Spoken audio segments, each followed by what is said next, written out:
님의 말씀은 로마서 3장 31절 한 말씀만 봉독해 드립니다. 로마서 3장 31절입니다. 그런즉 우리가 믿음으로 말미암아 율법을 패하느뇨 그럴 수 없느니라. 도리어 율법을 굳게 세우느니라. 우리가 성경이 얘기하는 구원의 도리를 성경적으로 제대로 이해했는가, 혹은 어느 부분에서 오해하고 있지는 않은가 하는 것을 성경이 얘기하는 식으로 점검해보고 있는 중입니다. 우리의 구원, 우리의 십자가로 말미암은 하나님의 자녀가 된 이 복음을 제대로 이해하고 있다면 가장 중요하게는 자랑할 것이 우리에게 없는 줄 알게 된다 하는 것이 지난주의 말씀이었습니다. 이제 오늘 생각하려는 것은 우리가 이해한 구원, 우리의 신앙이 율법과 조화를 이루고 있는가 하는 것입니다. 지난주에 말씀드린 바와 같이 구원을 얻은 신자가 그 구원에 대하여 오해하는 가장 대표적인 것 중에 자랑이 있다고 했는데, 그 자랑은 어떤 모양으로든지 구원의 조건을 자기 안에서 찾는 자들이 만들어내는 실수입니다. 나는 내가 결단을 했다든가, 나는 저 사람보다 낫다든가, 나는 열심히 간구했다든가 하는 어떤 모양으로든 자기 안에 구원의 조건을 만들어내면 우리는 곧 구원이 자기가 가진 바 원인의 결과로 나타나고, 그렇지 않은 사람들을 차별하게 됩니다. 우리는 그렇게 구원을 얻지 않았다고 얘기했습니다. 우리는 조건도 자격도 아무 요구도 없을 때, 우리가 아직 죄인 되었을 때 하나님께서 예수 그리스도를 보내서 우리를 죄의 종으로부터 구원하시고 하나님의 자녀 삼으셨습니다. 100% 은혜요, 하나님의 긍휼이요, 자랑이요, 하나님께서 우리에게 거저 주신 선물이라고 했습니다. 이렇게 되면 어떤 극단으로 잘못 가게 되느냐 하면, 그러면 결국 신앙이라는 것은 우리의 책임이나 우리의 선택이 아니라 하나님께서 거저 주시는 바 은혜인 이상 모든 것을 하나님께 맡기고 구하기만 하면 된다라는 신앙주의로 흐르게 됩니다. 율법이 갖는 성격같이 우리의 책임이 없어집니다. 그래서 자칫 잘못하면 모든 것이 하나님께로부터 왔고 그의 은혜로 말미암았은즉 우리의 믿음이란 결국 누가 그에게 더 많이 메어 달리느냐, 누가 더 많이 맡기느냐의 싸움이다로 넘어갈 수 있습니다. 이 문제에 대하여 대표적으로 틀린 사람이 워치만 니입니다. 그분의 책들은 많은 우리에게 도움을 주는 부분도 있으나 바로 이 부분에서는 크게 오해한 분 중에 한 분입니다. 그분이 쓴 책 중에 가장 좋은 책은 정상적인 그리스도인의 생활이라는 로마서를 다룬, 구원을 다룬 것입니다. 분명히 그분이 강조하듯이 우리가 얻은 바 이 구원은 우리의 노력의 결과가 아니고 전적인 은혜라 하는 부분에 있어서는 그분이 정확히 옳습니다. 그러나 그분의 오해, 또 그리고 많은 신자들의 오해는 그 다음 문제, 이 칭의와 구별되는 성화의 문제를 혼동하는 데 있습니다.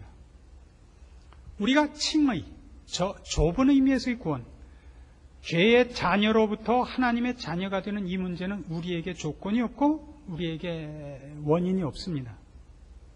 그러나 하나님으로 말미암아 허락받은 이 구원을 우리의 것으로 이제 허락받은 이후에는 그 다음에는 우리의 책임 있는 신앙생활이 요구됩니다. 이 부분을 성화라고 합니다. 칭의 부분에서는 우리는 우리의 조건을 내세울 것이 없고 원인이 없습니다마는 구원을 얻은 자로서는 이제 우리는 우리의 믿음을 기울이고 노력을 기울여서 신자답게 살 책임이 전적으로 나에게 있습니다.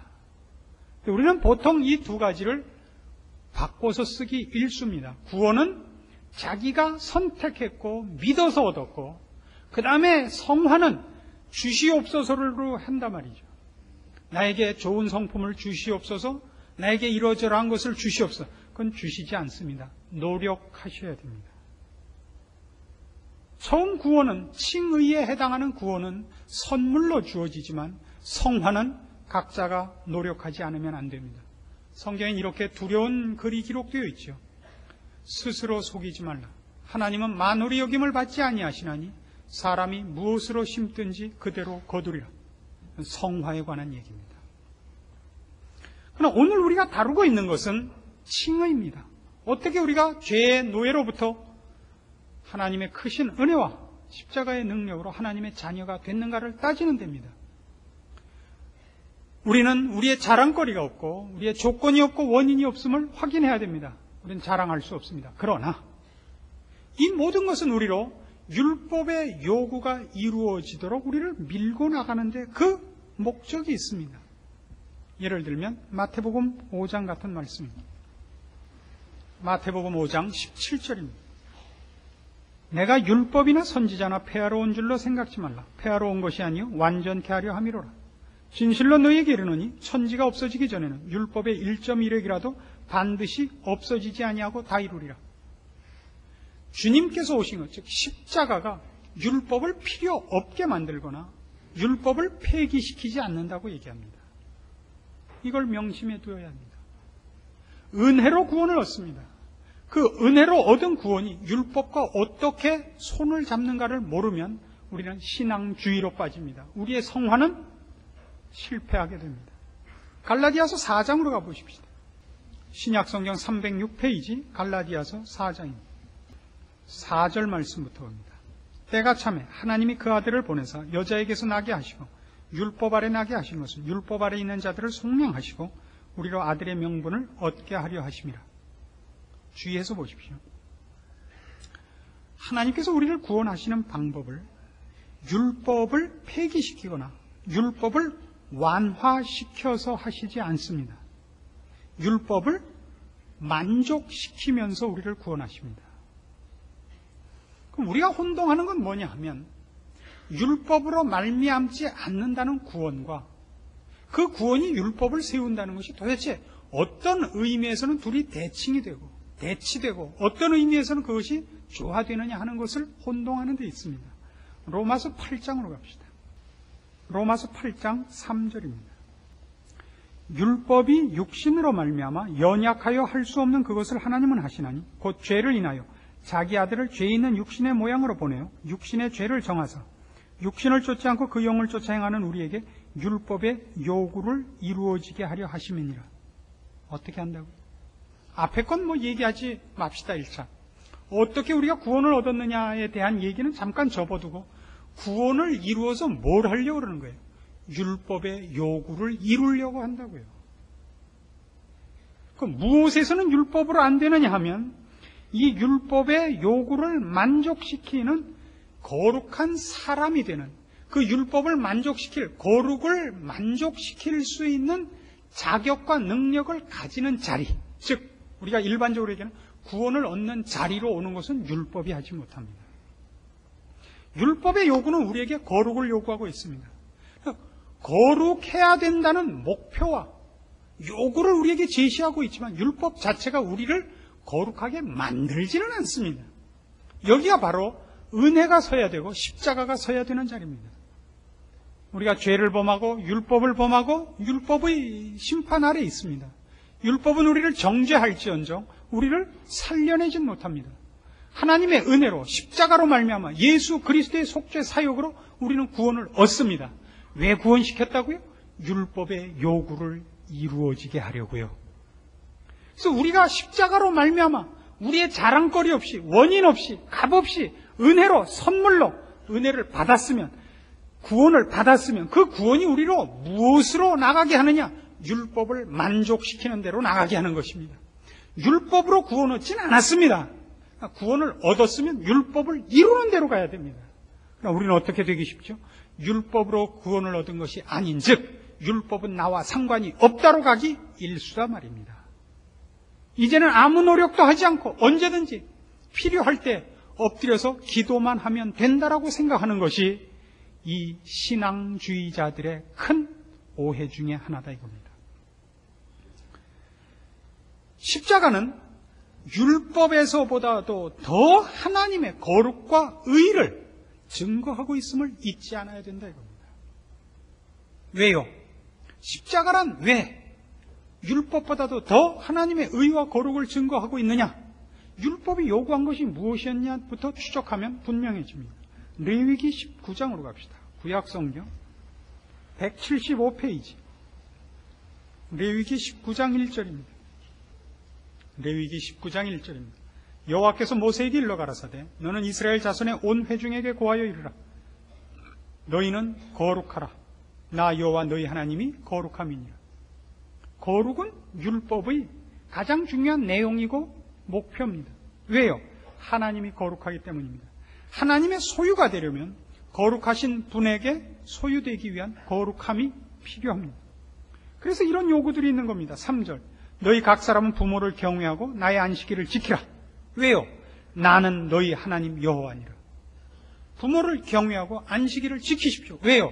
그것이 거룩한 길입니다. 그걸 어기면 거룩해지지 않습니다. 아니, 반대로 죄악의 자리, 하나님이 싫어하는 것이 됩니다. 그럼 하나님의 소유가 되지 못합니다. 4절. 너희는 헛것을 위하지 말며 너희를 위하여 신상들을 부어 만들지 말라. 왜요? 나는 너희 하나님 여호와니라. 다른 것을 섬기면서 하나님 휘하에 있을 수는 없습니다. 이것이 율법의 요구입니다. 거룩입니다. 우린 이런 모습으로도 봅니다. 신명기 30장에 가보십시오. 하나님의 거룩이 우리에게 무엇을 요구하는가 보십시오. 구약성경 310페이지 신명기 30장 15절입니다. 보라 내가 오늘날 생명과 복과 사망과 화를 네 앞에 두었나니 곧 내가 오늘날 너를 명하여 네 하나님 여호와를 사랑하고 그 모든 길로 행하며 그 명령과 규례와 법도를 지키라는 것이라. 그리하면 네가 생존하며 번성할 것이요 또 네 하나님 여호와께서 네가 가서 얻을 땅에서 네게 복을 주실 것임이니라. 그러나 네가 만일 마음을 돌이켜 듣지 아니하고 유혹을 받아서 다른 신들에게 절하고 그를 섬기면 내가 오늘날 너희에게 선언하노니 너희가 반드시 망할 것이라. 너희가 요단을 건너가서 얻을 땅에서 너희의 날이 장구치 못할 것이니라. 내가 오늘날 천지를 불러서 너희에게 증거를 삼노라. 내가 생명과 사망과 복과 저주를 네 앞에 두었은즉 너와 네 자손이 살기 위하여 생명을 택하고 네 하나님 여호와를 사랑하고 그 말씀을 순종하며 또 그에게 부종하라. 그는 네 생명이시여 네 장수시니 여호와께서 네 열조 아브라함과 이삭과 야곱에게 주리라고 맹세하신 땅에 네가 거하리라. 잘 보십시오. 하나님께서 이스라엘 백성을 사랑하사 자기 백성을 삼으시고 애굽에서부터 꺼내셨습니다. 바로를 무찌르시고 홍해를 가르고 건너서 광야 생활을 거쳐 젖과 꿀이 흐르는 땅에 놓습니다. 그들을 사랑하시고 그들을 복을 주길 원하십니다. 그러나 아무리 사랑하고 복 주기를 원해도 저들이 하나님의 거룩에 저촉되면 저주하실 수밖에 없고 벌을 내리실 수밖에 없는 분이 하나님이십니다. 그래서 경고합니다. 그래서 너희는 복을 얻고 잘 살기 위해서 내 말을 들어라 해요. 나는 이 거룩을 그냥 넘어가지는 못하는 하나님이다. 이게 구약 성경의 가장 중요한 가르침입니다. 하나님은 우리를 사랑하십니다. 그러나 우리가 죄를 지었어도 사랑하기 때문에 없었던 걸로 하자 이러시지 않는 분입니다. 그게 어디서 나타납니까? 그게 십자가입니다. 우리가 지은 죄를 용서하실 수 없는 하나님, 그럼에도 불구하고 죄 지은 우리를 사랑하시는 하나님, 그래서 우리를 구원하시긴 하셔야겠고 사랑을 완성하시긴 해야겠는데 그래도 그 죄를 그냥 유야무야 하실 수는 없는 하나님. 그래서 그 죄를 어떻게 해결합니까? 십자가로 해결하는 것 아닙니까? 그의 아들 예수 그리스도를 우리 죄를 인하여 대신 십자가에 못 박아 피 흘려 죽이시는 분이 하나님 아닙니까? 그것보다 더 율법과 일치되는 하나님의 공의와 거룩이 더 이상 잘 증거되는 다른 사건이 있습니까? 이것이 십자가입니다. 그래서 우리가 우리의 구원을 논할 때마다 우리는 하나님의 은혜와 선물로 이 구원을 얻었습니다. 그러나 이 선물과 이 구원은 우리를 거룩해 하려는 하나님의 뜻입니다. 하나님은 우리의 죄를 그냥 넘어가시지 않습니다. 죄를 짓지 않아야 됩니다. 여러분이 혹 실수해 죄를 지으시거든 빨리 회개하셔야 됩니다. 그리스도의 십자가는 바로 이것을 위하여 갈보리 산 위에 섰고 지금도 유효합니다. 이것만큼 신자들을 오해시키는 것은 없을 겁니다. 우리는 십자가를 사랑으로, 긍휼로, 자비로는 알고 있어도 그것이 어떻게 하나님의 공의의 표현인가 하는 부분에 대해서는 너무나 과소평가하고 있습니다. 우리가 무엇으로 부름을 받았는가를 모릅니다. 거룩으로 부름을 받는 겁니다. 그래서 우리를 어디로 인도하기를 성경이 원하느냐? 우리가 거룩해지고 하나님의 거룩하심 같이 우리가 거룩해져서 어느 자리까지? 여기까지입니다. 마태복음 22장입니다.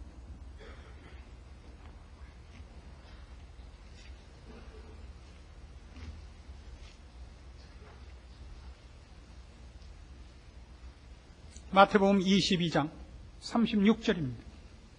어떤 율법사가 묻습니다. 선생님이여, 율법 중에 어느 계명이 크니까? 예수께서 가라사대 네 마음을 다하고 목숨을 다하고 뜻을 다하여 주 너의 하나님을 사랑하라 하셨으니 이것이 크고 첫째 되는 계명이요, 둘째는 그와 같이 네 이웃을 네 몸과 같이 사랑하라 하셨으니 이 두 계명이 온 율법과 선지자의 강령이니라. 이것이 율법입니다. 율법의 핵심입니다. 율법의 궁극적인 목표입니다. 하나님을 사랑할 것. 어떻게 사랑해요? 목숨을 다하여. 내 이웃을 사랑할 것. 어떻게 해요?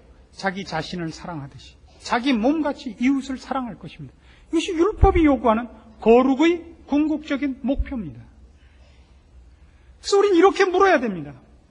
우리가 십자가로 말미암아 구원을 얻은 것이 무엇인가 하는 걸 분명히 알 필요가 있습니다. 십자가는 우리를 바로 이 율법의 요구를 이루려고 우리에게 허락된 출발입니다. 우리는 죄 가운데서부터 십자가로 말미암아 구속함을 받고 그리고 끝이 아닙니다. 그건 시작입니다. 구원의 시작입니다. 하나님의 자녀로서의 출생에 불과합니다. 하나님의 자녀로서 이제 완성의 자리까지 가야 할 시작을 선물로 부여받은 것입니다. 하나님의 크신 은혜로 선물로 이것들을 정말 공짜로 받았습니다. 그러나 이제부터는 우리의 책임이 우리 앞에 있습니다. 우리는 경건을 연습하고 거룩을 준비하고 하나님이 기뻐하시는 자리로 우리를 채찍질하여 달려가야 됩니다. 로마서 6장에 이런 식으로 설명됩니다. 십자가가 무엇을 의미하는가? 로마서 6장 10절입니다. 그의 죽으심은 죄에 대하여 단번에 죽으시며 그의 살으심은 하나님께 대하여 살으심이니 이와 같이 너희도 너희 자신을 죄에 대하여는 죽은 자요 그리스도 예수 안에서 하나님을 대하여는 산 자로 여길지어다. 그러므로 너희는 죄로 너희 죽을 몸에 왕노릇하지 못하게 하여 몸의 사욕을 순종치 말고 또한 너희 지체를 불의의 병기로 죄에게 드리지 말고 오직 너희 자신을 죽은 자 가운데서 다시 산 자같이 하나님께 드리며 너희 지체를 의의 병기로 하나님께 드리라. 죄가 너희를 주관치 못하리니 이는 너희가 법 아래 있지 아니하고 은혜 아래 있음이니라. 출생, 구원, 이것이 시작인 것을 여기 논하고 있습니다. 우리는 이제부터 죄의 병기로 우리를 바치지 않고 의의 병기로 우리를 바치는 싸움을 해야 됩니다. 하나님 앞에 우리를 산 제사로 드리는 성화의 과정을 가야 되고 하나님을 목숨을 걸고 사랑하고 내 이웃을 내 몸같이 사랑하는 그 싸움을 우리 안에서 이루어내야 됩니다. 하루아침에 되지 않습니다. 좀 더 직접적인 예를 성경을 통해서 봅니다. 출애굽기 12장에 가봅시다. 구약 성경 98페이지 출애굽기 12장 1절입니다. 여호와께서 애굽 땅에서 모세와 아론에게 일러 가라사대 이달로 너희에게 달의 시작 곧 해의 첫 달이 되게 하고 너희는 이스라엘 회중에게 고하여 이르라.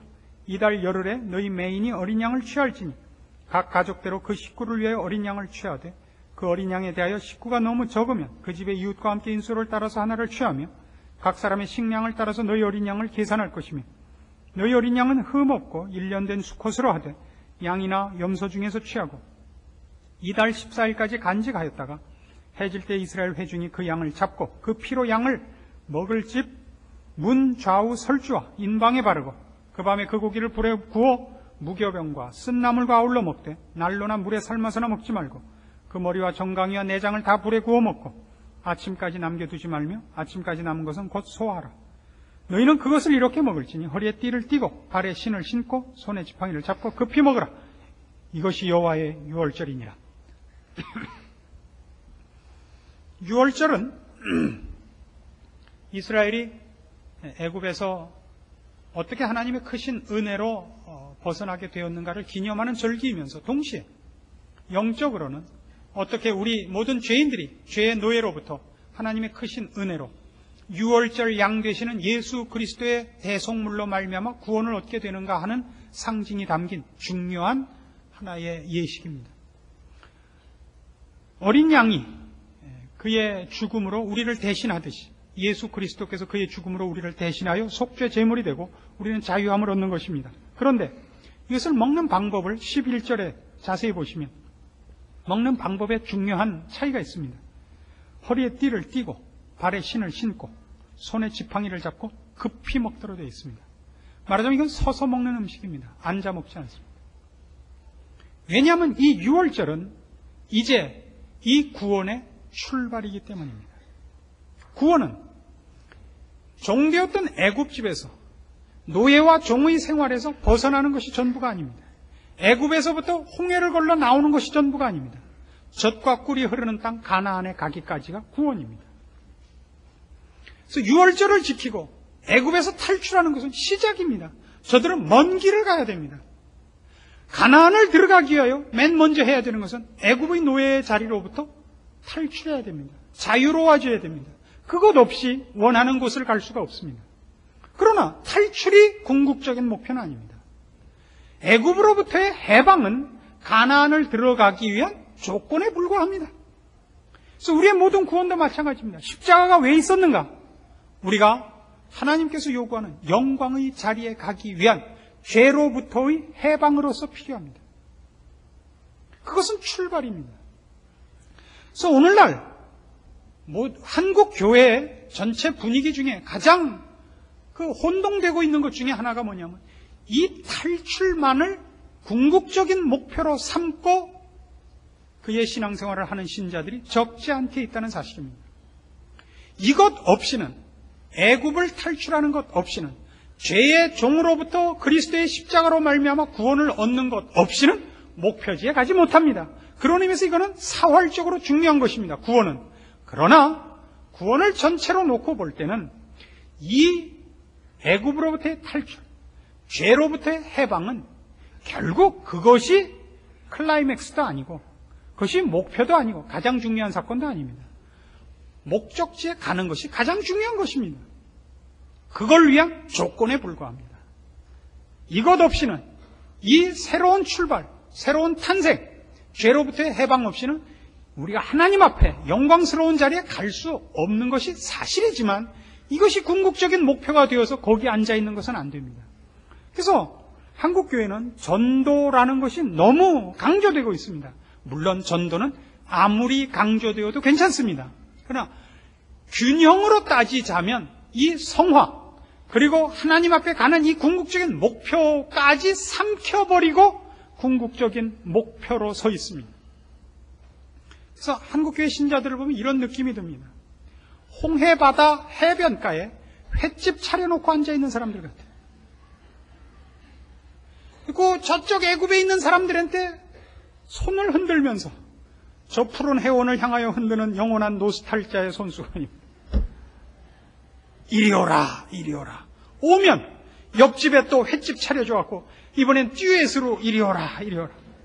또 오면 이제 콜텟 떼고 뭐 이렇게 나가는 거죠. 아닙니다. 뒤돌아보실 것 없어요. 여러분들의 구원의 가장 중요한 경험과 자랑은 가나안 땅에 들어가서 젖과 꿀이 흐르는 곳에서 둘이서 메고 가야 되는 그 큰 포도 송이에서 확인되어야 되는 겁니다. 여기서는 할 것이 없습니다. 이 잘못된 것 때문에 이것 자체가 잘못된 것은 아닙니다. 이것은 구원의 여러 여정 중에 분명히 한 획을 그어야 되는 중요한 하나의 사건이요 과정입니다. 필수적인 과정입니다. 그럼에도 불구하고 다 여기 서 있다는 데 문제가 있습니다. 그래서 여러분의 신앙도 어떻게 되어 있느냐 하면 이런 사람들이 평가를 받고 있어요. 어디든지 초대돼서 가서 그가 어떻게 구원을 얻었는가를 감격적으로 눈물 범벅이 돼서 간증하고 돌아다니는 사람. 그래서 나는 기뻐요. 난 이제 죽어도 천국에서 눈을 뜰 거예요. 이거 하나로 평생을 울고 먹고 사는 사람이 최고의 신자로 평가받고 있고 그것이 여러분에게도 부러운 목표가 되어 있다는 것만은 안 된다 이겁니다. 그건 아닙니다. 여러분이 구원을 얻었고 신자로 부름을 받아서 여러분의 신앙을 점검하고 남에게도 보여줘야 되는 책임 있는 모습은 뭐냐? 여러분이 하나님을 목숨을 걸고 사랑하는 길에 진전되어 있는가? 내 이웃을 내 몸과 같이 사랑하는 일에 어느 만큼 성공하고 있는가? 이겁니다. 거룩으로 물어보는 겁니다. 여러분의 신앙을. 성품과 인격에서 물어보는 겁니다. 어느 만큼 거룩해졌는가? 어느 만큼 주를 닮았는가? 이렇게 물어보는 것이지, 그가 늘 마약 먹고 반쯤 뿅 간 사람 같이 말이죠. 흐물흐물해져갖고 나는 기뻐요. 나 이제 아무래도 좋아요. 이건 말이죠. 저 길바닥에 약 먹고 누운 술주정뱅이하고 차이가 없는 거예요. 그런 데서 신앙의 표가 나타나는 것이 아닙니다.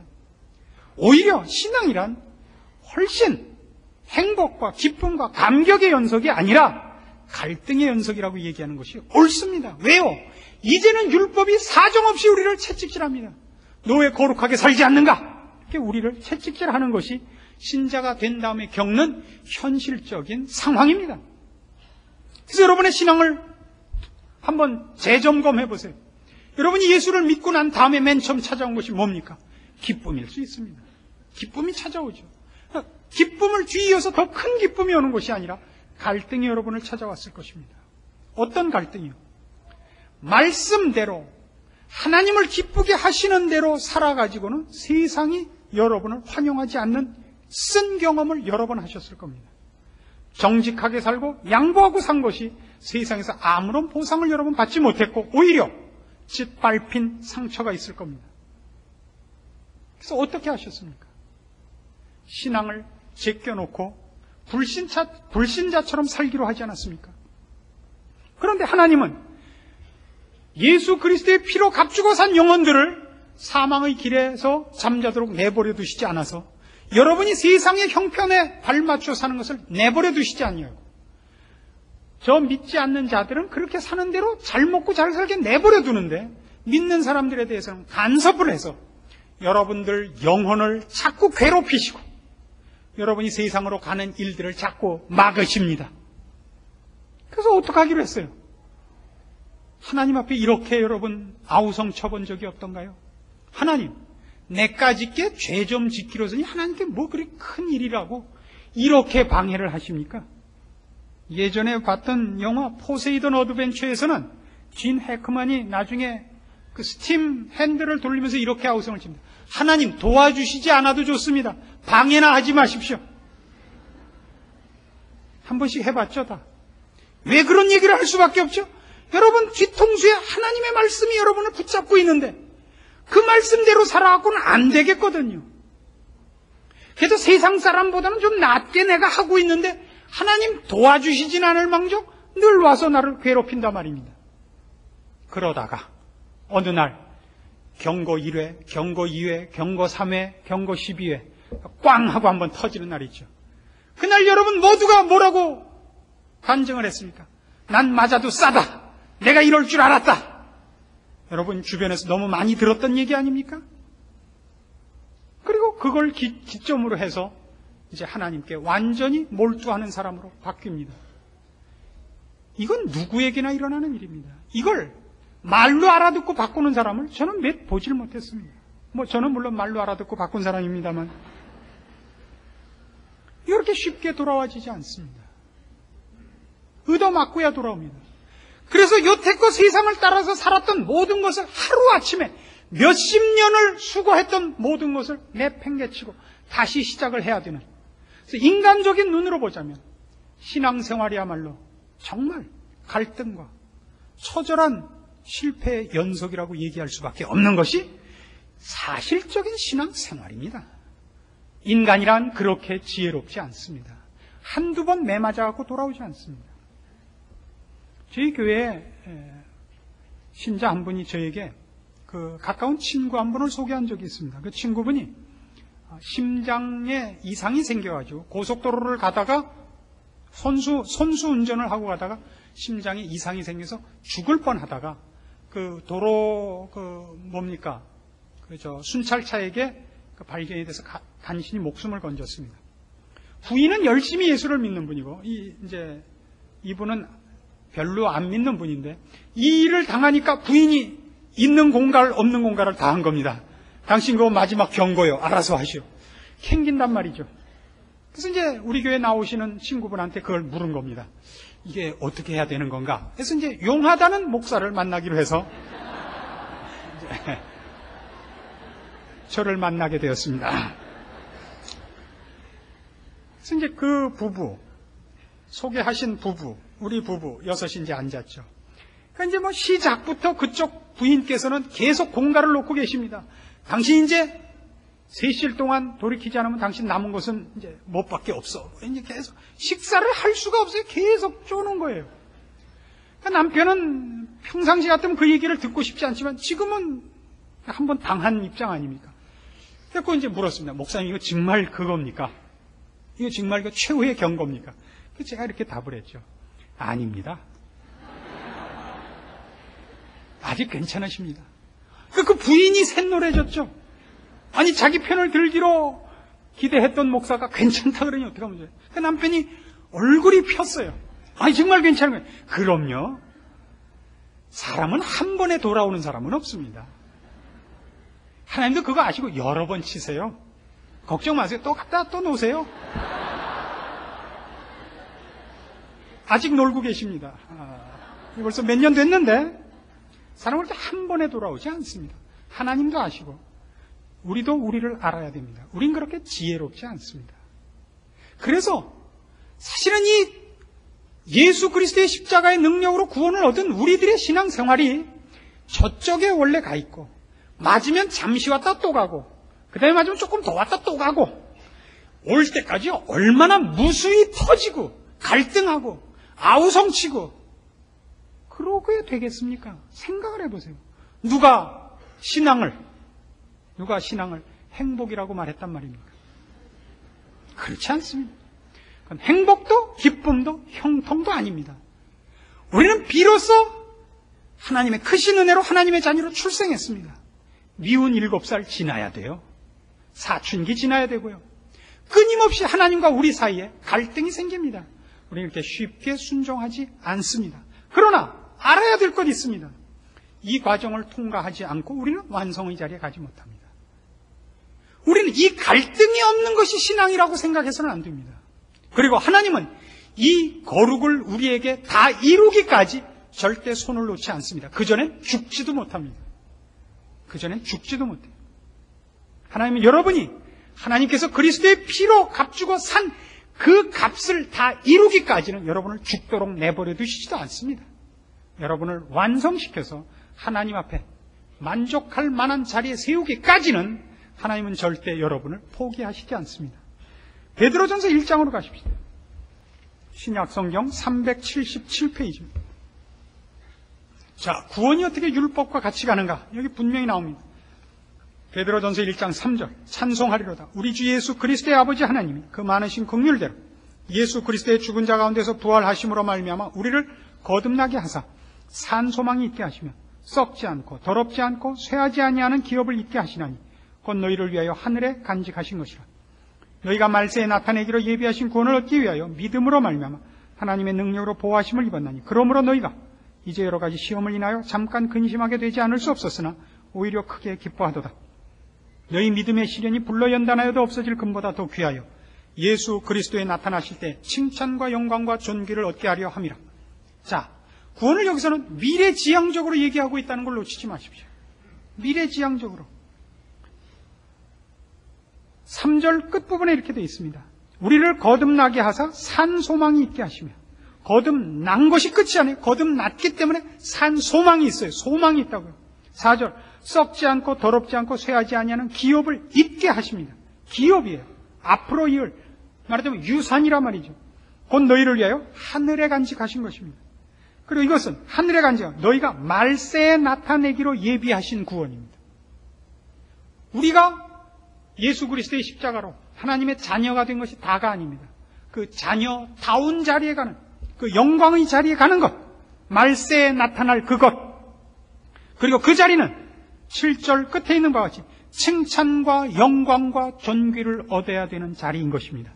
그래서 우리 앞에 무엇이 기다리고 있다고요? 6절, 7절에 뭐라고 되어 있습니까? 시험을 당해야 된다는 겁니다. 시험을. 이 시험을 받아 믿음의 시련으로 연단되어야 된다고 합니다. 연단되어야 된다고. 여러분 마음속에서 죄와 헛된 것을 뿌리 뽑고 거룩으로 완성되기 위하여 우리는 아직 죽지 않고 남아있는 것입니다. 하나님이 아직 불러가시지 않고 있는 것입니다. 여러분을 행복하게 하고 기쁘게 하고 여러분 욕심을 채우기 위하여 지금 신앙생활의 인생을 여러분에게 허락하고 있는 것 아닙니다. 지금은 우리가 단련되어야 되고 완성되어야 되는 아주 귀중한 시간들입니다. 13절. 그러므로 너희 마음의 허리를 동이고 근신하여 예수 그리스도에 나타나실 때 너희에게 가져올 은혜를 온전히 바랄지어다. 주님 다시 오시는 날 우리가 받아야 할 그 영광의 자리를 바라고 있어야 됩니다. 너희가 순종하는 자식처럼 이전 알지 못하던 때에 쫓던 너희 사욕을 본삼지 말고 오직 너희를 부르신 거룩한 자처럼 너희도 모든 행실에 거룩한 자가 되라. 기록하였으되 내가 거룩하니 너희도 거룩할지어다 하셨느니라. 이게 구원입니다. 율법을 이루는 것입니다. 십자가로 말미암아 우리를 하나님의 자녀 삼으신 하나님의 뜻입니다. 거룩을 연습하십시오. 거룩으로 나가십시오. 거룩의 궁극적인 목표, 하나님을 목숨을 걸고 사랑하며 내 이웃을 내 몸같이 사랑하며 그 영광의 자리에 서는 것, 아버지의 성품에 동참하는 것, 예수 그리스도의 뒤를 쫓는 것, 그것을 연습하시고 그것을 여러분의 성품과 버릇과 인격과 실력과 원리와 피와 살로 삼으십시오. 그것이 구원입니다. 기도하십시다. 하나님 아버지 은혜를 감사합니다. 우리를 하나님의 자녀 삼으시고 우리를 거룩으로 부르셨습니다. 영광의 자리에 이르도록 우리를 그리스도의 십자가로 구원하신 우리 하나님의 능력과 지혜와 사랑이 우리를 지키실 것을 믿습니다. 우리로 이제 지혜롭게 주님 앞에 순종하게 하사 우리에게 떨어진 이 책임, 영광스러운 책임, 이 소망을 지키게 하여 주시옵소서. 사람 앞에 서지 말고 하나님 앞에 서게 하시고 십자가가 헛되지 않은 길을 걷게 하시옵소서. 예수님의 이름으로 기도합니다.